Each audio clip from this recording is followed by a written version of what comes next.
ሰላም ሰላም ጤና ይስጥልን ውድ የጋት ሚዲያ ቤተሰቦች እንደያላችሁበት ሀገር ሰዓት አቆጣጠር እንደምን አላችሁ እንደምን ቆያችሁ ዕለተ ሐሙስ ጥቅምት 6 2018 በኢትዮጵያ ዘመን አቆጣጠር ኦክቶበር 16 2025 በግሪጎሪያን ካሌንደር የጋት ውሎ አጫጭር መረጃዎች ከዚህ እንደሚከተለው ወደ እናንተ አደርሳለሁ። ሶት እንደምታደርጉት ላይክ አድርጉ፣ ሼር አድርጉ፣ ሐሳብ አስተያየታችሁን አካፍሉኝ። የጋት ሚዲያ ሜምበር ሁኑ። ጋት ሚዲያን በሱፐር ታንክስ ደግፉ። ከምንም በላይ አብራችሁ ስላላችሁ አብራችሁ ስለምትሆኑ እጅግ የከበረ ምስጋና ይድረሳችሁ። የጋት ዕለታዊ የውሎ መረጃችን ምሽት እንደሚቀርብ ከወዲሁ ለማሳሰብ ፈልጋለሁ። ባሁን በጋት ውሎ አጫጭር መረጃ ፕሮግራማችን ሶስት ጉዳዮችን እናያለን። የመጀመሪያው የቀጠለው የትግራይ ተቃውሞን በተመለከተ በትግራይ ክልል ያሉ የመረጃ ምንጮች ያደረሱኝን መረጃ ወደ እናንተ አደርሳለሁ። አቅሜ በፈቀደ መልኩ ያጣራኋቸውን ከ3 ከ4 የመረጃ ምንጮች ትራያንጉሌት እያደረግኩ የተጣሩ መረጃዎችን ወደ እናንተ በዚህ ጉዳይ ላይ አደርሳለሁ። ሁለተኛ በመካከለኛው ምስራቅ በተመለከተ እንግዲህ የጋዛ የሰላም ስምምነት ከተፈረመ ቀናቶች ተቆጥረዋል። ነገር ግን በህይወት ያሉ እስራኤላውያን ቢመለሱም አስክሬናቸው ያልተመለሰ እስራኤላውያን እስካሁን አሉ። ጦርነት ዳግም የመከሰት እድሉ ከፍ ያለ ነው። ከዚህ በፊትም እንግዲህ የሰላም ስምምነቱም ሲፈረም ካለው አንድ ጉዳይ ታሪካዊ ሁነቱን ዳሷል ወይ? የሁለቱን ተፋላሚ ኃይሎች ፍላጎት በትክክል ወስዷል ወይ? ከእስራኤል በኩል ምንድነው ፍላጎቱ? የባይብሊካል ማፕ እንግዲህ ጠቅላይ ሚኒስትሩ የእስራኤል ጠቅላይ ሚኒስትሩ ቤንያሚን ኔታንያሁ የአሜሪካ ሴኔት ላይ አንድ ንግግሩን አዳምጣችሁ ከሆነ እስራኤላውያንን ወይም ጄዊሽ ስቴትን የእስራኤል መንግስትን ወራሪ ይላሉ። አብርሃም ያዕቆብ በዝርዝር ጠርቶ እነዚህ ሁሉ ያስተዳደሯቸው የጸለዩባቸው ቦታዎች ሁሉ የእስራኤል ግዛት ነው ይላል። ባይብሊካል ማፕ አለ። ያየት ይደርሳል ማለት ነው። የሲናይ በረሃን ያካትታል። የጎላን ሄይትን አርሞኒየም የሚባለው የዳዊት የዘመረበት የሚባለው ተራራ እሱ ተካቷል። ከጆርዳን የሚካተቱ ቦታዎች አሉ። ቱርክ ድረስ ይሄዳል። የተወሰነ የሳውዲ አረቢያን ይነካል። እዛ ላይ ደግሞ የኢኮኖሚ ጉዳይ አለ። ቤንጎሪዮን ካናል የሚባለው በጋዛ አድርጎ ዴድሲ ገብቶ ከሜዲትራኒያን ጋር የሚገናኘው በላይ በአውሮፓ በኩል በታች በኩል ደግሞ ቀይ ባህርን የሚያገናኘው በዋነኝነት ግብፅን ይነካል። ሳውዲ አረቢያን፣ ጆርዳንን፣ እስራኤልን የሚነካ ይህ አንድ ጉዳይ አለ። ስዊዝ ካናልን የሚተካ ምናልባት ኢሬሌቫንት ሊያደርግም የሚችል እነዚህ ሁሉ ጉዳዮች ባሉበት የተኩስ አቁም ስምምነት ካልሆነ በቀር በመሰረታዊነት ግጭቱን በዘላቂነት ወይም ጦርነቱን ሊያስቀር አይችልም። ግጭቱን ሊያቆም ይችላል፣ ጦርነቱ ግን ሊያስቆም አይችልም የሚል ሐሳቤን በተደጋጋሚ ወደ እናንተ አድርሼ ነበር። ኦፍ ኮርስ አሁንም እያሳየ ያለው እሱ ነው። እንግዲህ አስክሬን 3 አስክሬን ተመልሶ ነበር። የምርመራ ይደረጋል። ያው አስክሬኑ እስራኤላዊ ናቸው ተብሎ ከመቀበሉ በፊት የዲኤንኤ ምርመራ፣ በዚህ መሰረት አንደኛው የፍልስጤም የሌላ አስክሬን ሲሆን ሁለቱ ግን የእስራኤል መሆናቸው እስራኤላውያን መሆናቸው ተረጋግጧል። 19 ይቀራል። በዚህ ምክንያት በሐማስ በኩል ጋዛ ላይ በደረሰው ድብደባ በጋዛ ጦርነት ምክንያት አስክሬናቸውን ፈልጌ ለማግኘት ተቸግሬያለሁ። ሶፊስቲኬትድ የሆነ እጅግ ዘመናዊ መሳሪያ ያስፈልገኛል።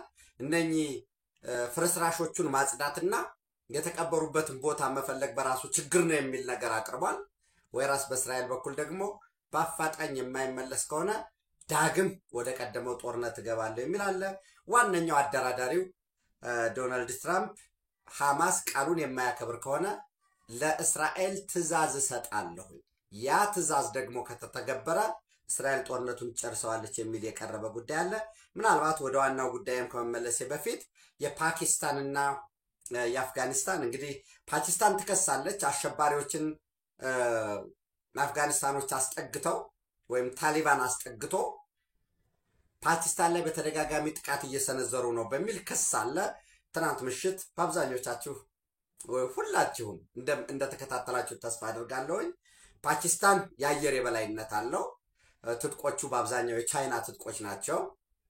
ይህን የአየር የበላይነት ተጠቅሞ ካንዳሃርን የአፍጋኒስታን ዋና ከተማ ካቡልን ሲደበድቡ በአየር የበላይነት ወስደው ወራስ የአፍጋኒስታን ደግሞ እነኚህ ተዋጊዎች ሙጃሃዲኖች የሚባሉት በአብዛኛው በእግረኛ ውጊያ አሜሪካንም አስቀድመው ራሽያንም ያው ራሽያን ሲወጉ የአሜሪካ ድጋፍ ነበራቸው።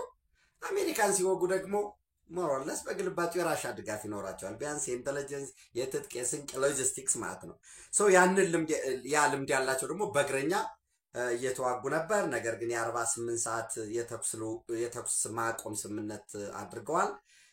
ይህስ ወዴት ይሄዳል የሚለውን ምናልባት የአፍጋኒስታን እና የፓኪስታን ጉዳይ እንኳን ራቅ ቢለን የመካከለኛው ምስራቅ በተለይ የጋዛን ጉዳይ ከጋዛ ጀርባ ግብጽ አለ፣ ከግብጽ ጋር ኳታር አለ፣ የሳውዲ ጉዳይ አለ። ቀጥታ የቀይ ባህርን ጉዳይ የሚመለከት ነው። ምናልባት በኋላ ላይም በደንብ እናየዋለን። የየመን የጅቡቲና የሶማሌላንድ በጋራ በመሆን የኮስታል ጋርዶች ማለት ነው ወይም ይሄ ጠረፍ የሚጠብቁት በጋራ ሆነው እየገመገሙ ነው ያሉት። ምንድነው እየገመገሙ ኢንሴንስ ማለት እየመከሩ ያሉበት ሁኔታ ነው ያሉ። ሶማሌላንድ የመን ጅቡቲ ኮስት ጋርድስ ሚቲንግ ጅቡቲ ቱ ቦልስተር ሬድ ሲ ሴኩሪቲ ይችላሉ ወይ? አሁን ሶማሌላንድ ራሱ የመን እነዚህ ጅቡቲ የቀይ ባህርን ጉዳይ ሰላም ማስጠበቅ ይችላሉ? how it could be አይሆንም፣ አይችሉም።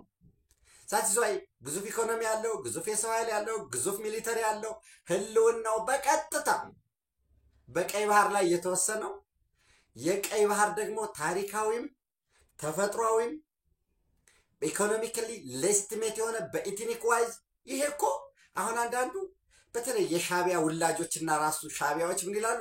ኢትዮጵያ የሂስቶሪካል የሆነ የቀይ ባህር አክሰስ አልነበራትም ምናምን። እሱን ተመልሶ ሄዶ ሪዞሉሽን 390 ቁጥር 5 ዩናይትድ ኔሽን ያጸደቀውን እዛ መከራከር ነው። እኛ ወደ ኋላ እዚህ በልብነ ድንግል ዘመን ወዘተረፈ የሚል ወደ ኋላ የመድኛ አንገደድ።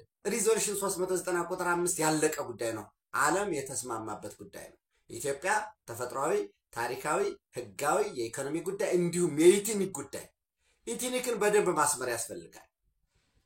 የኢትዮጵያ አፋር ከቀይ ባህር ርቆ የኤርትራው አፋር የጅቡቲው አፋር የቀይ ባህር ሲያክሰስ ሊያገኝ ተገቢ ስላልሆነ ይላል። በተመሳሳይ የኢትዮጵያ ኦሮሞ ከባህር በር ርቆ የኬንያ ኦሮሞ የሚጠቀምበት ወይም አክሰስ የሚያገኝበት የኢትዮጵያ ግዙፉ ከሶማሊያ በመቀጠል ትልቁ ህዝብ ለዛውም ጋራዱ ጎሳው የሶማሌ ጎሳ ከሲ አክሰስ ርቆ የጅቡቲው የሶማሌላንዱ የሶማሊያው የኬንያው ይሄም የሚሆንበት ፌር መሆን ስላለበት ታዲያ የአፍሪካ ቀንድ ሌላ አይደለም የግጭት ምንጩ ያልተመጣጠነ አንፌርነስ አለ። ይሄንን አንፌርነስ ማን ያመጣው? አንደኛ ከድላችን የሚቀዳል አድዋ ላይ ድል በማሸነፋችን በሙሉ ይሄደ የመጣው ጠላት ቋጥሮብናል። ሁለተኛው ደግሞ ከውስጣችን የሚቀዳ ችግር አለ።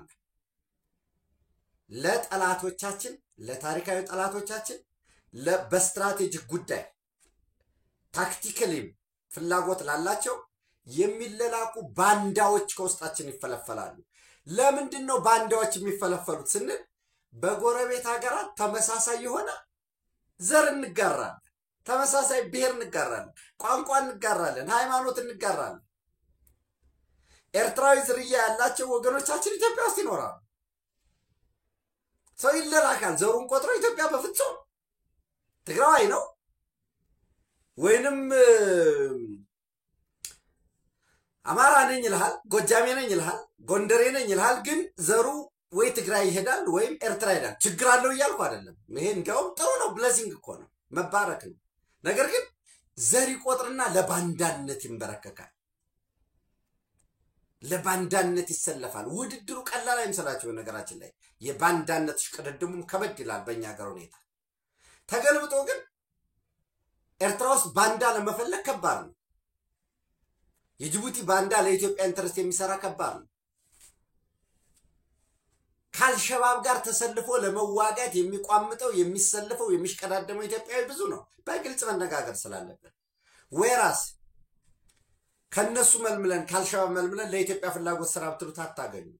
ሰው ይሄ የኢትኒክ ጉዳዩ በደንብ ማኔጅ ካልተደረገ የአፍሪካ ቀንድ አሁንም የግጭት ቀጠና ሆኖ ነው የሚቀጥለው። ስለዚህ ፌርነስ እንዲኖር ኢትዮጵያ ከዚህ በፊት ብዙ ጊዜ ክቡር ጠቅላይ ሚኒስትሩ የሚያነሱት ነው። በሙሉ ወንዞችን ታጋራለች፣ ለማፈሯን ታጋራለች። ኢትዮጵያ ማትሰጠው ምንም ነገር የለም። መስጠትም አለብን የበለጠ ኢኮኖሚያችን እንዲያድግና የበለጠ እንድንሰጥ ነው ፍላጎታችን ብለው ከዚህ በፊት ክቡር ጠቅላይ ሚኒስትሩ ማቅረቦታል። ዞሮ ዞሮ ወሳኙ ነገርና ጠቃሚው ነገር በዚህ በቀጠና በሬድሲ ቀጠና በአፍሪካ ቀንድ በመካከለኛው ምስራቅ ያለውን ጉዳይ በደንብ እንከታተለዋለን። የጋዛን ጉዳይ እንደ አጀንዳ እንወስደዋለን። ይህን የምናደርገውም ከኛ ጋር የተሳሰረ ስለሆነ ነው ለማለት ነው። ወደ ወሳኙ ጉዳይ የቀጠለው የትግራይ ተቃውሞ እንግዲህ ጥቅምት 3 ውስጥ ለውስጥ አስቀድሞ ሲብላላ የቆየ ጉዳይ አለ። ከተቃውሞው ጀርባ ምንድን ነው ያለው የሚለውን የበለጠ ማጥናት የበለጠ መመርመር አስፈላጊ ሆኖ ተፈናቃዮች የትግራይ ወንድሞቻችን የትግራይ የፖለቲካ ኤሊትስ ልሂቃን ምዕራብ ትግራይ የሚሉት ወራስ ወልቃይት ጠገዴ ሰቲት ሁመራ ማለት ነው። እንግዲህ በፕሪቶሪያ ስምምነት የወሰን ያስተዳድር ወሰን አይመለከተውም። የፕሪቶሪያ ስምምነት በግልጽ ይመለከተዋል የሚል ሰው ካለ ማብራራት ነው። ሰብአዊነት ግን ቅድሚያ ለሰብአዊነት ግን ይመለከተዋል። የተፈናቀሉ ዜጎች ልክ አላማጣ እንደመጡት ወይንም ደቡባዊ ትግራይ የሚሉት የትግራይ ወንድሞቻችን የራያ ቆቦ አላማጣ እንደመጡት በተለያየ ቦታ በጦርነቱ እኮ መጀመሪያ በስጋትም ለመታገልም በተለያየ ሪዝን ለቀው ሄደዋል። እነሱ ተመልሰው ኑሯቸውን እየመሩ እንዳሉ ሁሉ ንብረታቸው ወደመባቸው ተባብረን ማቋቋም የመጀመሪያው ነገር። ንብረት ያላቸው ደግሞ ለምሳሌ አብድራፊ ላይ አብርሃጅራ ላይ ወልቃይት ላይ ሁመራ ላይ ማይጸብሪ ላይ ጠለምት ላይ ስለተመለሱ የትኛውም ቦታ የሚያርስ ሰው አርሶ አደር የነበረ የትግራይ ተወላጅ መሬቱ አለ። ቤቱ ምናልባት ተጎድቶ ከሆነ እሱን እናቆቁመው። ከዛ በኋላ የአስተዳደር የወሰን የመዋቅር ጉዳይ በሂደት የሚታይ ነው። ዜጎች ይምጡ። ዜጎች ተመልሰው እዛ ሲኖሩ ነው በኋላ ለህዝብ ውሳኔም ለምንም ሊሆን ሊጠቅም የሚችለው። በዚህ ጉዳይ ላይ አንድ የተለየ ሐሳብ ያለው ቡድን አለ። እዚህ ያሉት ተፈናቃዮችን እንደ ሆስቴጅ ተጠቅመን ለዓለም አቀፉ ማህበረሰብ እያሳየን ለሚመጡት ሁሉ ይሄው በኬንዳ ነው የሚኖሩት፣ ከትምህርት ርቀዋል፣ ከጤና ርቀዋል። እውነት ነው፣ ከትምህርት ርቀዋል፣ ከጤና ርቀዋል። ትናንት አነሰም በዛ ይሰሩ የነበሩ ዜጎች ዛሬ እርዳታ ጠባቂ ሆነዋል። እውነት ነው። ይህን መቀየር አይቻልም ወይ? ይቻላል። ደፍነትሊ ይህን ለመቀየር ዝግጁነት አለ ወይ? አዎ። በማን በኩል? የፌደራል መንግስቱ ዝግጁ ነው። ብሔራዊ ኮሚቴውን የሚመራው የፌደራል መንግስቱ ዝግጁ ነው። ቴክኒካል ኮሚቴውን አባላት የነበሩ የአፋር ክልል የቴክኒካል ኮሚቴው አካል ነው። የትግራይ ጊዜያዊ አስተዳደር የቴክኒካል ኮሚቴ አባል ነው። የአማራ ክልል የቴክኒካል ኮሚቴ አባል ነው። በዛ ውስጥ ደግሞ መዋቅሩ አለ። ፖሊስ፣ ጸጥታ በሙሉ የአደጋ ምላሽ የሚሰጡት በሙሉ እነዛ በሙሉ ዝግጁ ናቸው። በትግራይ ጊዜያዊ አስተዳደር በኩል ዝግጁ የሆነ ኃይል አለ፣ ዝግጁ ያልሆነ ኃይል አለ። በዋነኝነት ጽንፈኛው የህወሓት አመራር ጽምዶ በሚል ከሻቢያ ጋር ለአማራ ታገላለሁ ብሎ አማራን የሚታገለው የዘመናት መከራ በአማራ ህዝብ ላይ እየጫነ ያለው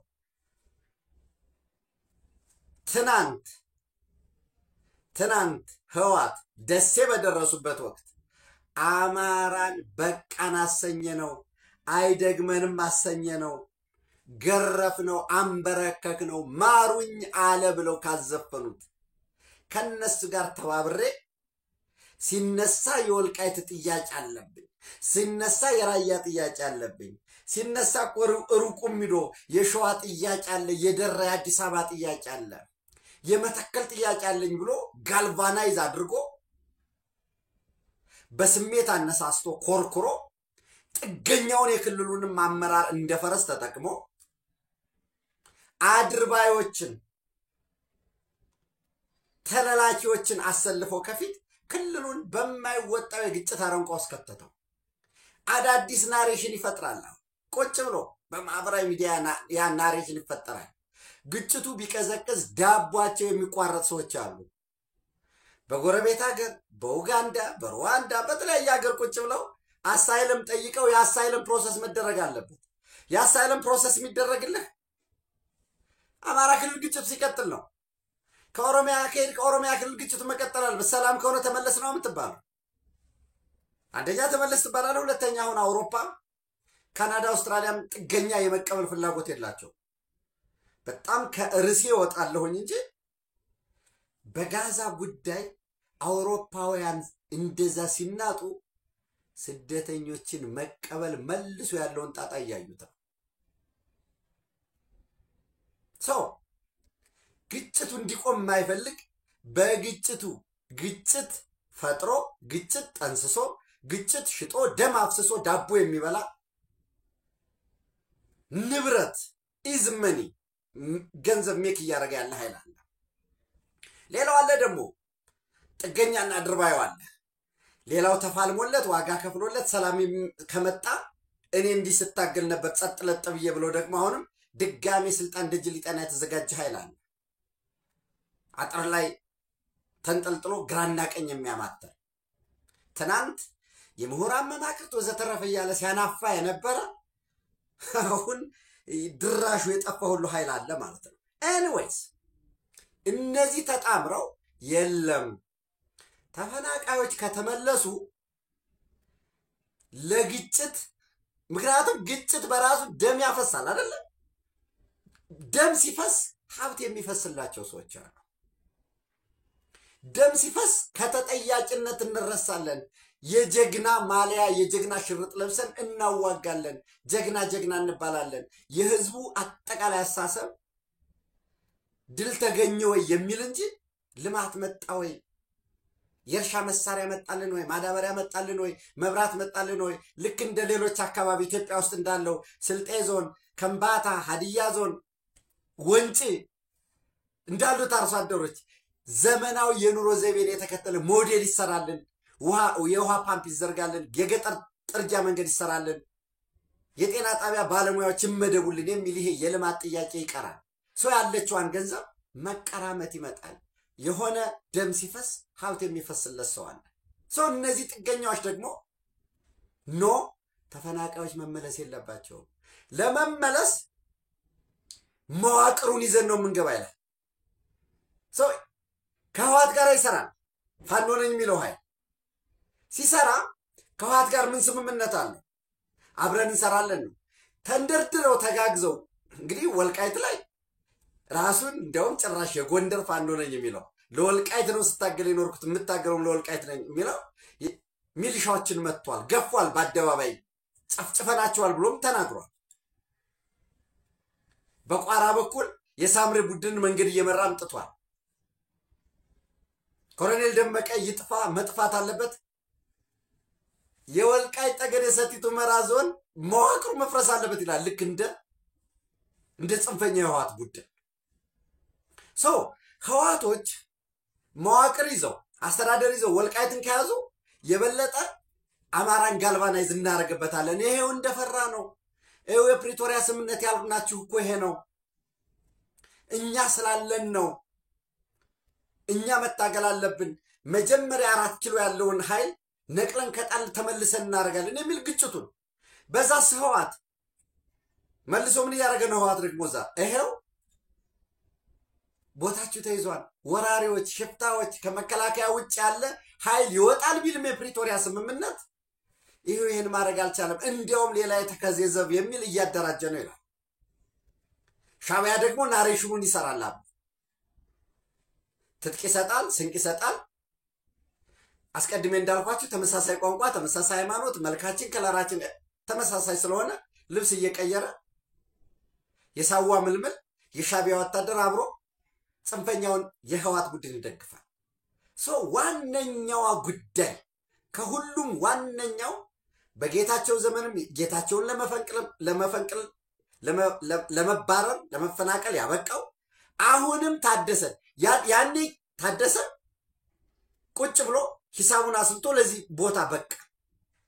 አሁን ተመልሶ ደግሞ አሁንም ተፈናቃዮችን መለሱ ሲባል ኖ እንዲመለሱ አይደል ይፈልግ ቢተኑ ችግር የለበትም። ጽንፈኛ ህዋት ቡድን ለሱ የሚያሳስበው ሽሬ ላይ የሚቆፍረው ወርቅ በዛ ዲማ የሚያወጣው ወርቅ ከፌደራል የሚሰጠው በጀት የሚሰበሰበው እሱን መውሰድ ከተፈናቃይ እኮ ሽሬ ላይ ተፈናቃይ ካምፕ ላይ ካለው የህዋት 50ኛ ዓመት እኮ ገንዘብ አዋጡ ብሎ ጉረሮ አንቆ ይዞ ራስ ወርልድ ፉድ ፕሮግራም እኮ ያጋለጠው ነው።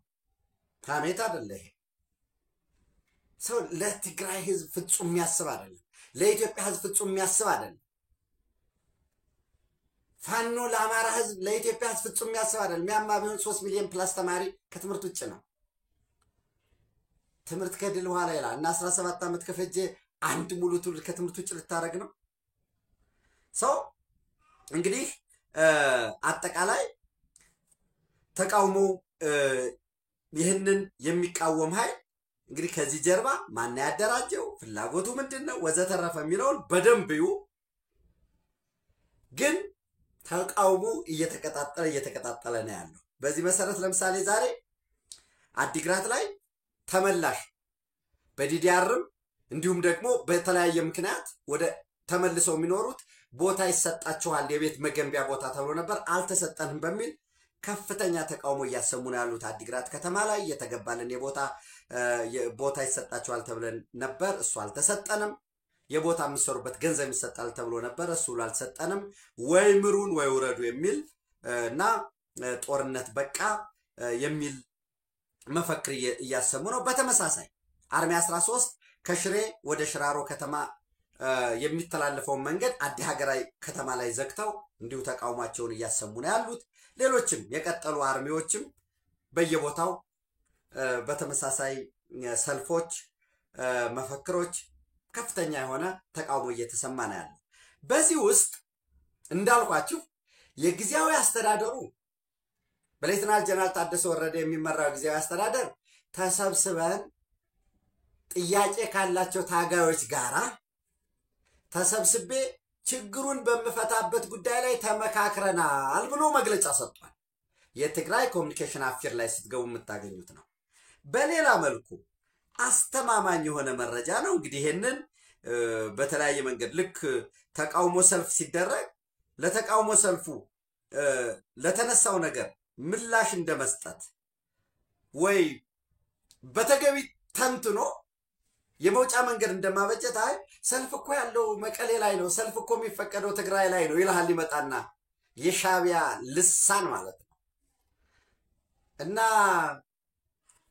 አላማጣ ላይ ሲወጡ በጥይት የተመቱ አዲግዶም ላይ ሲወጡ በጥይት የተመቱ እና አላማጣ እና አዲግዶም እና ምብራቅ ትግራይ ምስራቅ ትግራይ የሚባለው እነዚህ በሙሉ ከትግራይ ውጭ ናቸው ማለት ነው ብለህ ብትጠይቀው መልስ የለው። ግን መጮህ ነው ፕሮፓጋንዳ ደጋግመ ስትጮህነት ይመስላል ነው ጉዳዩ። እንደዛ አይደለም። የትግራይ ህዝብ የጥይት ድምጽ አያስፈልገው። የትግራይ ህዝብ ለ50 ዓመት ዋገምቱን ሰክቶ ደሙን ሲመጣው ከኖረው የስብሐት ነጋ ዳይናስቲ ጸረ ኢትዮጵያ ጸረ ትግሬ ጸረ ህዝብ ከሆነ ቡድን መላቀቅ ይፈልጋል። ይሄውነት ነው። ጊዜያዊ አስተዳደሩ ምላሽ እያገኘው ነው፣ መፍትሄ እያመጣው ነው። ተነጋግረናል። የደሞዝ ጭማሪም የጥቅማ ጥቅምም ሌሎች ጉዳዮችን መፍትሄ እያበጀው ነው። በሚመለከታቸው አካላት የሚቀርብልኝን ማንዋል አጥንቼ ገምግሜ ወደ ትግበራ አስገባለሁ የትግራይ አቅም በፈቀደ መልኩ ይላል። እና 120 ሺህ ፕላስ የሆነ ሰራዊት ይዘህ ልትቀጥል ነው ወይ ብሎ የሚጠይቀው የለም። ጅቡቲ የለው፣ ኬንያ ያን ያህል ሰራዊት የለው፣ ሶማሊያ ያን ያህል ሰራዊት የለው፣ ደቡብ ሱዳን የለው፣ ኤርትራ ራሱ ላኪው የለውም። ይሄን ከየትኛው በጀት ነው ልማት ሊቀር ነው ወይ የሰራዊት ደሞዝ ጥቅማ ጥቅም መጠለያ ህክምና እያቀረብኩ ትኖር ነው ወይ ብሎ የሚጠይቀው የለም። አጀንዳቸው አይደለም። ከዚህ ዞም ይቀጥላል አገረ ትግራይ ወዘተረፈ ያለ አገረ ትግራይ ለማድረግ ከዚህ በፊት በተደጋጋሚ ተብሏል። የግድ ጦርነት አስፈላጊ አይደለም። አማራጮች አሉ ሌሎች አማራጮች ሶ እንግዲህ በነ ሞንጆሪኖ በነ ፈትለወርቅ ገብረ እግዚአብሔር ምግበይ በነ ፍስሐ ማንጁስ የሚመራው ቡድን ደግሞ ምን እያለ ነው ያለው የለም ጀነራል ፍስሐ ኪዳኑ ፍስሐ ማንጁስ ጀነራል ዮሐንስ ወልደ ጊዮርጊስ ጆን መዲድ ጀነራል ምግበይ ኃይለ እና ወይዘሮ ፈትለወርቅ ገብረ እግዚአብሔር ሞንጆሪኖ የሚመሩት ደግሞ ከዚህ ጀርባ ከታጣቂዎች ወይም ከአርሚ አባላት ወይም ከቲዲኤፍ ትግራይ ዲፌንስ ፎርስ ከዚህ አመጽ ጀርባ ሶስት ኃይሎች አሉ ይላል በግልጽ አንደኛው ኃይል ተብሎ የተጠራው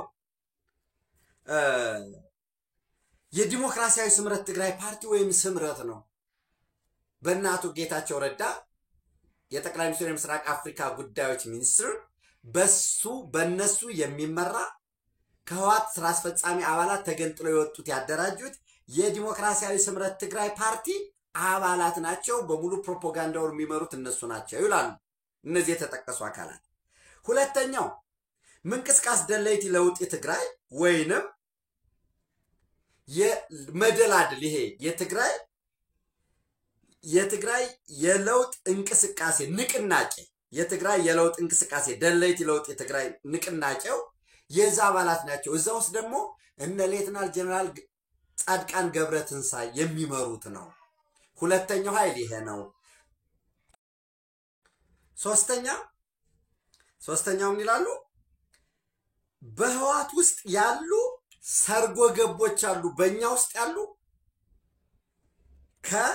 ከስምረት ፓርቲ ጋር ግንኙነት ያላቸው ከትግራይ የለውጥ እንቅስቃሴ ምንቅስቃስ ደለይቲ ለውጥ የትግራይ ሌተናል ጀነራል ጻድቃን ከሚመራው ጋር ግንኙነት ያላቸው እራሱ ህወሓትን ማፍረስ የሚፈልጉ በውስጣችን የተሰገሰጉ አሉ ሰርጎ ገቦች አሉ አራተኛ ሐራ መሬት ላይ ያሉ የትግራይ ፒስ ፎርስ ብለው ራሳቸውን የሚጠሩ እነኛ ኃይሎች ከፌደራል መንግስት ጋር ግንኙነት አላቸው ብለው ይከሳሉ ከስምረት ፓርቲ ጋር ግንኙነት አላቸው ይላሉ በተመሳሳይ ከምንቅስቃስ ደለይቲ ለውጥ የትግራይ ጋር ግንኙነት ያላቸው እነዚህ ኃይሎች ናቸው በጋራ አመጹን እያንቀሳቀሱ ያሉት ከነዚህ ጀርባ ደግሞ በመረጃና ማስረጃ የደረስንባቸው ናቸው በሚል 5 የአርሚ አዛዦች እና በውስጣቸው ያሉ የተለያዩ ኃላፊዎች በሙሉ በቁጥጥር ውስጥ እንዲውሉና የማያዳግም እርምጃ እንዲወሰድባቸው መወሰኑን አስተማማኝ የሆነ መረጃ ደርሶኛል እንግዲህ ይሄንን ትክክል አይደለም ሊሉ ይችላሉ ዝሮ የማያዳግም እርምጃ እንዲወሰድባቸው ከተወሰነባቸው የአርሚ አዛዦች መካከል አንደኛ የአርሚ 11 አዛዥ ሆነው ጀነራል ፍስሐ በየነ ወይንም ወርቂ አይኑ ተብሎ በቅጽል ስም የሚጠራው ማለት ነው አንደኛው እንግዲህ የመረጃ ምንጮቼ አንደኛው ያደረሱኝ ይሄንን ነው ሁለተኛ ኦኬ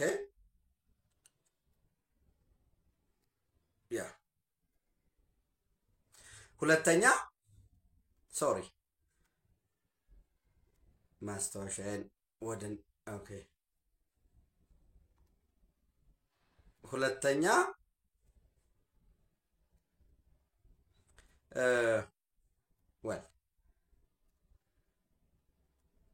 ኦኬ ወደ ስክሪንሾት ለመልሰው ማለት ነው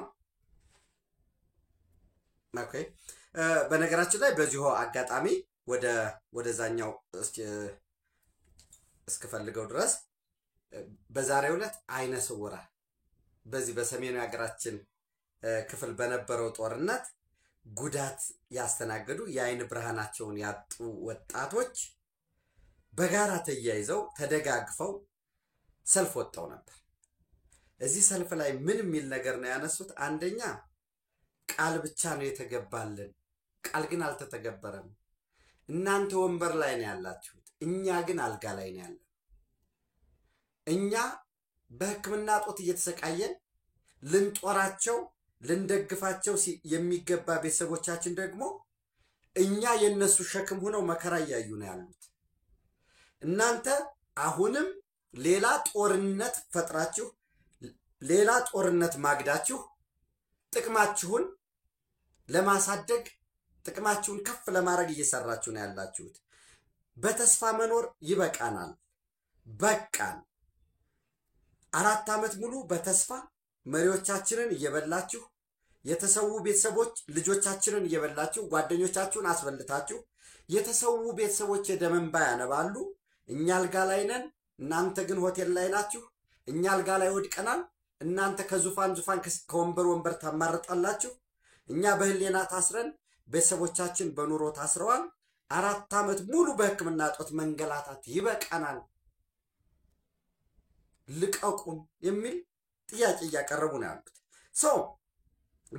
በዚህ መሰረት ኤንዌይስ የማያዳግም እርምጃ እንዲወሰድባቸው ከተወሰነባቸው የአርሚ አዛዦች መካከል አስቀድሜ ጀነራል ፍስሐ በየነ በቅጽል ስሙ ወርቄ አይኑ ተብሎ የሚጠራው የአርሚ 11 አዛዥ እንዲሁም በአርሚ 11 ውስጥ በተለያየ የኃላፊነት ቦታ ላይ ያሉ ግለሰቦች፣ ሁለተኛ የአርሚ 13 አዛዥ ኮሎኔል ጸጋይ ተካ ወይም ማርክስ ተብሎ በቅጽል ስም የሚጠራው፣ ሶስተኛ ጀነራል ጉሽ ገብረ የአርሚ 15 አዛዥ ነው። አራተኛ ኮሎኔል ትንሳኤ ብርሃን ወዲ ብርሃን ተብሎ የሚጠራ የአርሚ 43 አዛዥ እንዲሁም አምስተኛ ጀነራል ገብረ ዮሐንስ አባተ ወዲ አባተ የአርሚ 44 አዛዥ። ስለዚህ እነዚህ በቁጥጥር ውስጥ ሆነው ከስምረት ጋራ በውስጣችን ካሉ ጥገኛ ኃይሎች ጋራ ባህራ መሬት ካሉ የአመጹ የተቃውሞ መሪ ተብለው አስቀድሜ ነገርኳቸው ከትግራይ ፒስ ፎርስ ጋራ ከዛ ባለፈ አሁንም ሌተናል ጀነራል ጻድቃን ከሚመራው እላማታት ምንቅስቃስ ደለይቲ ለውጥ ትግራይ ከሚባለው ጋራ ያላቸው ግንኙነት መጣራት አለበት የሚል ተቀምጧል። የስምረት አባል ናቸው፣ የጌታቸው ረዳ ደጋፊ ናቸው የተባሉ ከ250 በላይ አርሶ አደሮች ይቅርታ ደብዳቤ እንዲፈርሙ ተደርጎ ተለቀዋል። 2 ቀን ታስረው። እንግዲህ በዚህ ውስጥ ለምሳሌ የምንቅስቃስ ደለይቲ ለውጥ ትግራይ ወይንም የትግራይ የለውጥ እንቅስቃሴ ንቅናቄ የሚባለው ዓላማ ያብሎ ያስቀመጣቸው 3 ናቸው። አንደኛ የፕሪቶሪያ ስምምነት ሳይሸራረፍ እንዲተገበርና የትግራይ ክልል ከፌደራል መንግስቱ ጋር ያለው ገመድ ቀጭን ገመድ የፕሪቶሪያ ስምምነት ነው። ያ የፕሪቶሪያ ስምምነት ከተጣሰ ቀጣዩ ግጭት ሊሆን ስለሚችል ያ እንዳይፈጠር ጦርነትን ማስወገድ የፕሪቶሪያ ስምምነት ሳይሸራረፍ እንዲፈጸም ማድረግ ነው ይላል። ሁለተኛው በጊዜያዊ አስተዳደሩ አሁን በህዝብ የተመረጠ ምርጫ ተመርጦ ህግና ስርዓት ተመልሶ ትግራይ ክልል ከፌደራሉ ጋር ያላት ግንኙነት በህገ መንግስቱ እስኪተዳደር ድረስ በነገራችን ላይ ከፕሪቶሪያ ስምምነት ባለፈ ራሱ የፕሪቶሪያ ስምምነት ሎ ኤንድ ኦርደር ይመለሳል፣ በኮንስቲቱሽኑ መሰረት በህገ መንግስቱ መሰረት ግንኙነት ይፈጸማል ነው የሚለው። የፕሪቶሪያ ስምምነት አዲስ ነገር አይደለም ያመጣው፣ ህገ መንግስቱን ነው የመለሰው።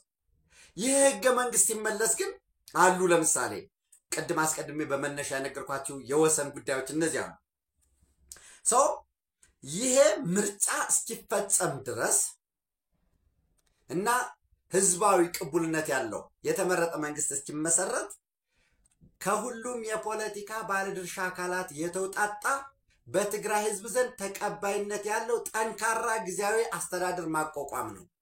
በዛ ውስጥ በአስፈጻሚው ወይንም ክልሉን በሚመራው በጊዜያዊ አስተዳደር ውስጥ ሁሉም የፖለቲካ ፓርቲዎች የሚሳተፉበት የምክር ቤት አባላት ህዝብ የመረጠው ምክር ቤት ስለሌለ ካውንስል የትግራይ ካውንስል ደግሞ ተፎካካሪ ፓርቲዎች፣ የሲቪክ ማህበራት፣ ተቋማት እነዛ በሙሉ የሚሳተፉበት ሁሉን አቀፍ አካታች የተረጋጋ ጠንካራ የሽግግር ጊዜያዊ መንግስት ማቆም ነው ሁለተኛው። ሶስተኛ ይሄ ሁሉን አቀፍ የተረጋጋ ጠንካራ ቅቡልነት ያለው የሽግግር መንግስት ምርጫ አካሂዶ ዲሞክራሲያዊ ፍትሃዊ አሳታፊ ምርጫ አካሂዶ በህዝብ ለተመረጠ አካል ስልጣን ማስረከብ የሚል ነው። ይህንን ህወሓት በፍጹም አይቀበለው። ይህንን ፋኖ አይቀበለው። ይህንን ሸኔ አይቀበለው። ይህንን ሻዕቢያ አይቀበለው። ሻዕቢያ ከራሱ ዓላማ ጦርነቱን ትግራይ ምድር ማድረግ ይፈልጋል። ህዋት ደግሞ ኖ አሁንም ጦርነቱን ልክ እንደ ትኩስ ድንች ሻቢያ ወረወረው ወደ ህዋት ደግሞ ኖ ኔጋ ይሄ ጦርነት ይደረግ ብንል በኢኮኖሚም አጠቃላይ በህዝብም በመዋጋት አቅምም ይወድማል። አስቀድሞ በሰሜኑ ጦርነት ወቅት ጉዳት ደርሶብናል፣ ድጋሚ አናስተናግድም ማለት ዘንድ በአማራ ህዝብ ታገላለሁ የሚል ነጋዴ ጥገኛ ተልከስካሽ የአማራ ህዝብ የዘመናት በዘመኑ በታሪኩ አይቶ የማያውቀውን መከራ እንዲያስተናግድ የተፈጠረ የባንዳ ውላጅ ደግሞ ጦርነቱ አማራ ክልል እንዲሆን በባለፈው ለኮሳ ወልዲያ ላይ እንዲሆን አይቀጡ ቅጣት ተቀጥቶ ተመልሷል። አሁንም በየቦታው ይፍጨረጨራል። የሚጠቅመው የትግራይ ህዝብ የጦርነት ድምፅ ቃታ ደም መፍሰስ አይፈልግም። የአማራ ህዝብ መላው የኢትዮጵያ ህዝብ የሰው ልጅ እና አይፈልግም። ችግሮች አሉ ወይ? አዎ። ጥያቄዎች አሉ ወይ? አዎ። ጥያቄ በነገራችን ላይ የአስፋልት መንገድ ጥያቄ የጠየቀ ሰው እሱን ስትፈታለት ያ የአስፋልቱ መንገድ ደግሞ ሌላ ዲማንድ ይዞ ይመጣል።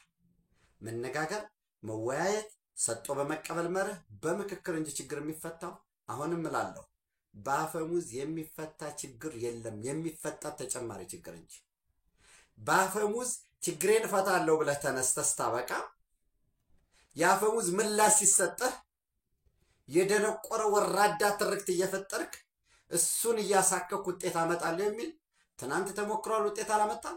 ዛሬ ብትሞክረው ውጤት አያመጣም። ነገም ብትሞክረው ከንቱ ነው።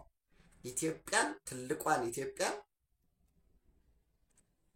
ማሸነፍ የሚችል የውስጥም የውጭም ኃይል የለም። ለጋት የውሎ አጫጭር መረጃዎች እነኝ ናቸው።